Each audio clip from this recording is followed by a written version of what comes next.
thanks for joining us at the Congress. My pleasure.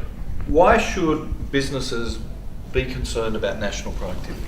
Because in the long run, productivity is the only driver of improvements in standard of living, and for individual businesses in challenging circumstances for many businesses, the exchange rate at punishingly high levels, with upward pressure on interest rates, with skilled labour becoming more scarce, with upward pressure on materials prices, and with increasingly demanding consumers who in many cases have more options, including through overseas websites, productivity is the key to survival of many businesses. So from both a macro, top-down, and a micro, bottom-up perspective, productivity is more important than it's ever been, and yet, sadly, we're doing worse at it nationally than we have done for more than 20 years.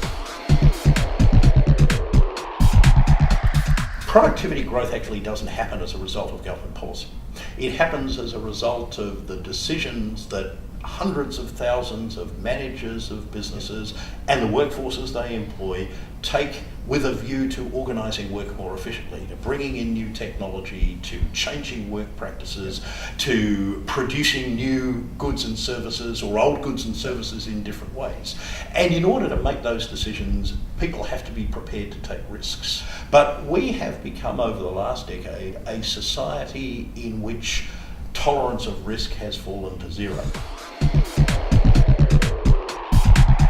Biggest area of red tape for businesses was in actually employing someone. Yeah. And all the areas around that. So, right. And I'm not advocating for a moment, for example, a watering down of occupational health and safety legislation. I think that's part of the responsibility that employers and governments have to people. People should be entitled to safe, harassment-free workplaces. I'm not talking about that. But I'm talking about the kind of regulation that's grown up around security, around reporting of money transfers, around audit trails and other forms of corporate governance, down to, as I say, the thing that if you want to read to primary school children or coach a school soccer team, you've got to waste the police force's time having them look up to see whether you've ever been convicted of a sex offence. I mean, goodness me, we've got these things out of all proportion.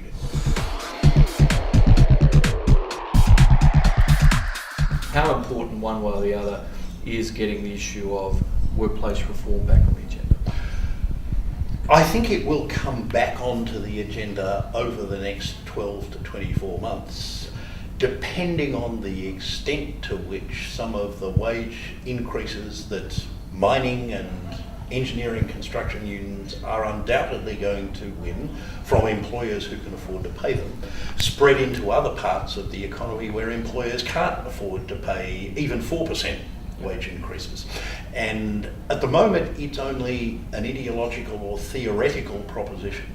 So far, there's no real evidence that wage increases in the mining sector have spilled over into areas like manufacturing or retail trade.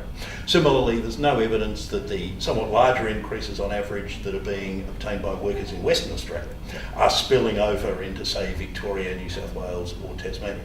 But I think that hasn't really been tested yet.